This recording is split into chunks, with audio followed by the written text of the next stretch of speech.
This problem 2-2b is virtually identical to your homework problem 2-2a. So it will be the same process of how to solve your homework problem. So we started out and we were given a trial balance. It appears the trial balance is equal. Everything should be fine. But the manager, who studied a little managerial accounting, knows that work in process inventory should not be 0 because he knows jobs 603 and 604 are still in process. He also sees that they have an overhead rate to assign it of 200% of direct labor for factory overhead. Factory overhead is showing a balance, and it shouldn't have a balance at this point. It should have been closed out to the individual products. So he delved a little deeper. He came up with 6 source documents, requisitions for materials, and labor time tickets that had not been recorded. So our first task is to record them.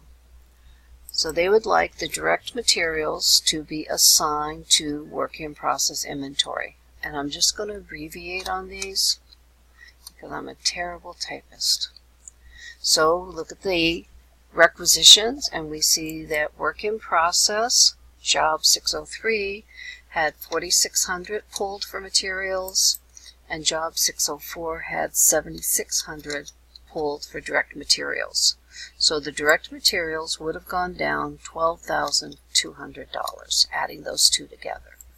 So work in process went up $12,200, and the raw materials went down $12,200 with the credit. Next, labor costs. So we will put them into the work in process inventory, and this is coming from factory, we'll just call it factory wages payable. Okay. So looking at the time tickets, we see there is direct labor for job 603 of 5,000, and there was direct labor for 604 of 8,000.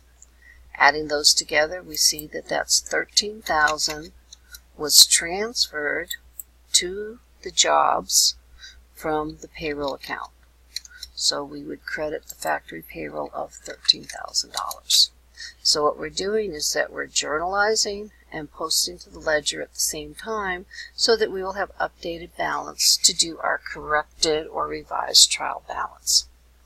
Item C, we want the overhead costs. So going into work in process, and this is coming from the factory overhead. The overhead rate is 200% of labor, so that would give overhead cost of $10,000 to job 603 and overhead cost of $16,000 to job 604. So that is $26,000 that we just put in work in process. And we would credit the overhead, because it's an expense account, to show that that was transferred out. The indirect materials are going into the factory overhead account. So factory overhead,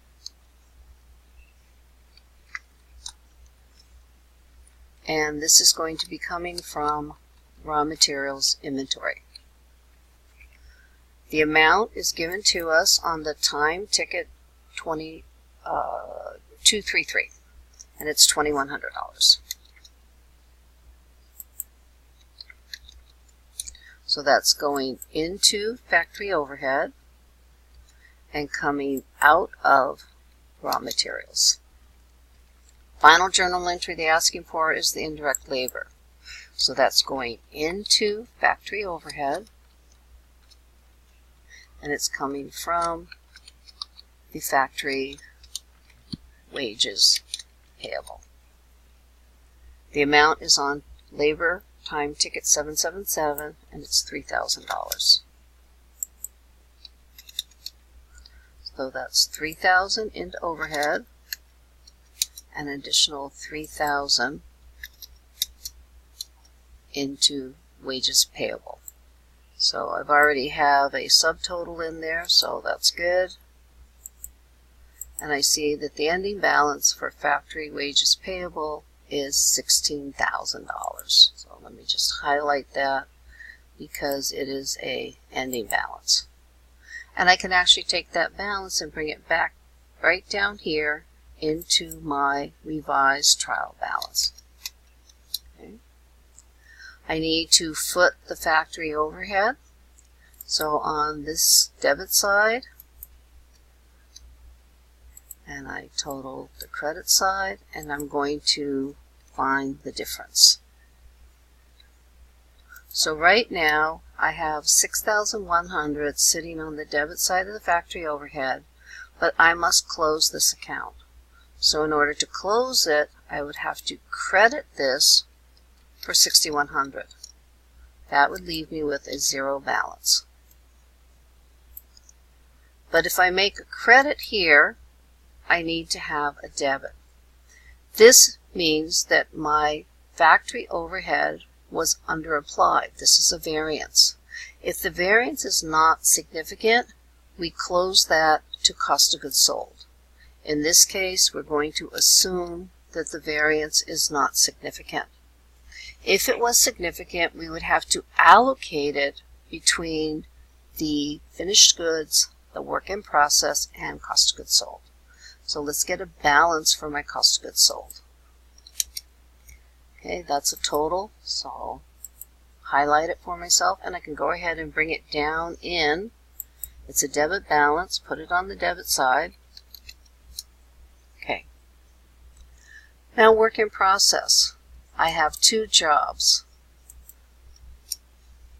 Job 603, I have invested $19,600 in materials, labor, and overhead. And 604, I have invested $31,600. If I add the two together,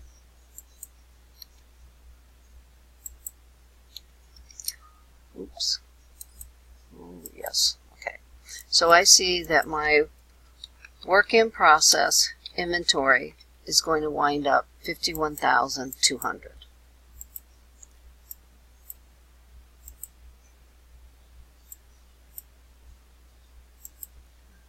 So I would put work in process inventory, $51,200. Now the raw materials, we started with $26,000, but we've used, so I would total each debit credit side and find the difference. So we would end up having a remaining raw materials inventory of $11,700. I'm going to bring it down to my trial balance.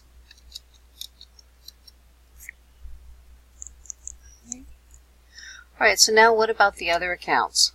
We did not touch cash or accounts receivable. I just bring the same balances over. They were correct. Finished goods, prepaid rent, accounts payable, they were all correct originally. Sorry, you missed. Alright, notes payable, common stock, retained earnings, sales. These accounts we did not change. Cost of goods sold, we've already upgraded it. Our factory overhead account should be 0. And our operating expenses are now the same, $45,000. We see that we balanced, which is a good thing. And now we need to do our financial statements. I've set up the basic framework here of a financial statement, so we need to bring the numbers over. Starting off with sales, $180,000. Cost of goods sold will minus out. Gross profit is our sales minus cost of goods sold, which is $68,900. Operating expenses were given. I'll put them in as a minus. And see that we have net income of $23,900. The net income number is going to transfer down into the statement of retained earnings. Retained earnings was $87,000. Don't have any dividends, so our ending retained earnings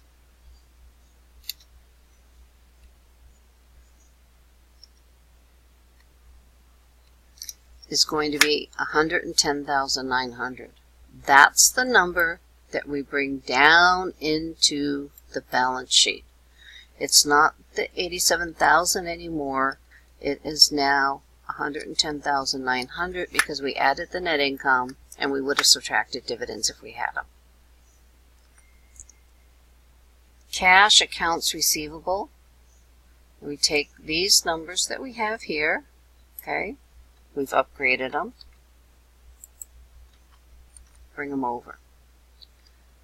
Accounts payable, factory wages, and the notes payable. Liabilities, I'll bring them over. Make a subtotal for liabilities so we have proper form even in our abbreviated format. The common stock was $30,000, so our total equity is going to equal common stock plus retained earnings. That's our equity. Now we want to get our total liabilities plus equity.